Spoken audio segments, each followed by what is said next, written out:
the adventure continues.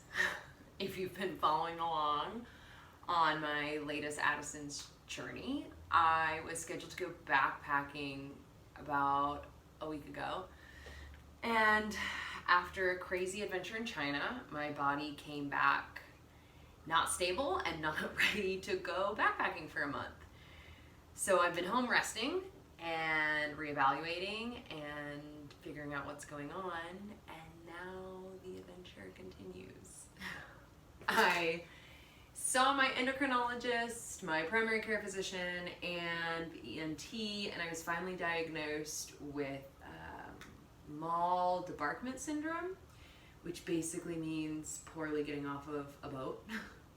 And that explains this pulsating, rocking sensation that my body's been having for the last almost 15 days now, which people ask me if it's getting better, and honestly I don't know if it's getting better or if I'm just getting more accustomed to what it feels like to be pulsating. Either way, I'm learning to manage it a little bit more. My ENT said the best remedy for this condition is excessive active motion and irradical vestibular movement.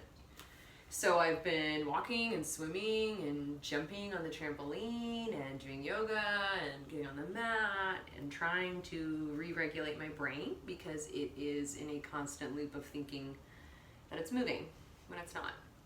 So it doesn't hurt me, but it's just really annoying. And the doctor advised me to get on a plane. And I told him I was talking about going backpacking, and he was like, do it. The elevation might shift your brain, re-regulate it. So that's what I'm gonna do. I'm hopping on a plane in just a matter of a day. And so I'm repacking all of the food that I've been prepping for. Oh man, I've been prepping all this food for about months, and I had planned the trip for a month, and now it's going to be just about 2 weeks, which honestly is probably better for my Addisons in the long run. Maybe, who knows, my body might not have been able to do a month out backpacking, but we're going to see what happens. So I'm kind of just in the thick of repacking all my boxes, all my food, so I can send them out, repacking my pack, and getting ready to go. And I just kind of wanted to update / let everyone know that's following along that I may be a bit MIA as the adventure gets going, because I'll have limited service and probably won't be updating. But I'm hoping to be able to update probably more regularly on my Instagram, which I have a link in here as well, but the handle is C_Sprite_Yogi, and I'll probably be able to update day to day on the trail as service allows, just so I can give, and really the purpose behind that is to share with others, to bring about awareness of Spoonies, people with Addison's disease or chronic illness, that we don't have to give up on our dreams. We can still adventure, we can do our best. It's gonna look different, it's gonna feel different, but I wanna share what it's like on the trail, especially for people out there who aren't able to go on the trail. One of my long-term life dreams was to through hike really all Triple Crown, the Continental Divide, the Appalachian Trail, and the Pacific Crest Trail. But with a chronic illness such as Addison's disease, that I'm not going to say is impossible, but is not really in the stars right now. And I have a lot of friends that are through hiking, and a lot of hiker buddies who've done the other trails or Triple Crowning now or doing trails again.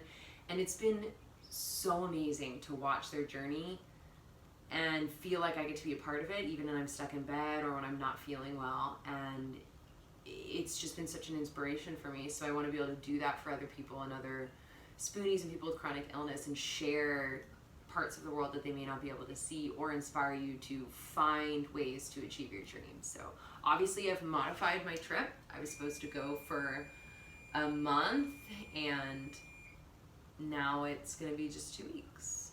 But that's okay. It's just a different type of journey. Overall, Addison's wise, I feel pretty good. I feel fine. I've tapered down my steroids all the way down to 30 milligrams, and I'm normally at 25 or 20. I'll up for my travels, and I'm sure once I start hiking, I'll be upping up to probably about 50 a day, but I'm excited to see what happens. And I hope that when I fly, my brain will re-regulate. I can get off this damn boat and then just go be in the woods, and it'll be amazing. Yeah, I shared before too, but just in addition with my pack, I don't know if you can see it, but I have on my bag my medical alert. It says Addison's disease on it, so that's on my backpacking bag. I've got 3 emergency injection kits I'm bringing. I have a spot device that tracks my location, and I can send little messages to my tribe and my family, letting them know I'm okay. And I'll be backpacking with a good friend of mine who's very familiar with Addison's disease and my low cortisol symptoms, and who will have no problem giving me an injection if needed. Hopefully not needed. But yeah, the journey just evolves and we move on. So I'm just gonna pack for the rest of the night. But I just wanted to share because I have been a little bit MIA, resting and recovering, and really just trying to figure out what the heck is going on with my body. And now that I have the answers that it's Mal Debarquement Syndrome, there's nothing I can do about it. So I just wait to get off this boat. And I decided that I'm not gonna let my life go by while I'm waiting to get off. The dizziness might not ever go away, and I want to keep on living. And that's fine if I'm a little dizzy. It doesn't cause me pain. It doesn't do any detriment to my long-term health or anything like that. It's just really annoying, and I can handle annoying and discomfort. But yeah, that's what's happening here. If I'm MIA on YouTube, please just check over on my Instagram. I'll be a bit more present there while I'm traveling. And know that I'm thinking of you all, and I'm so grateful that you're here and you've been supportive along this journey. Light and love to you and all the spoons, and I love you guys.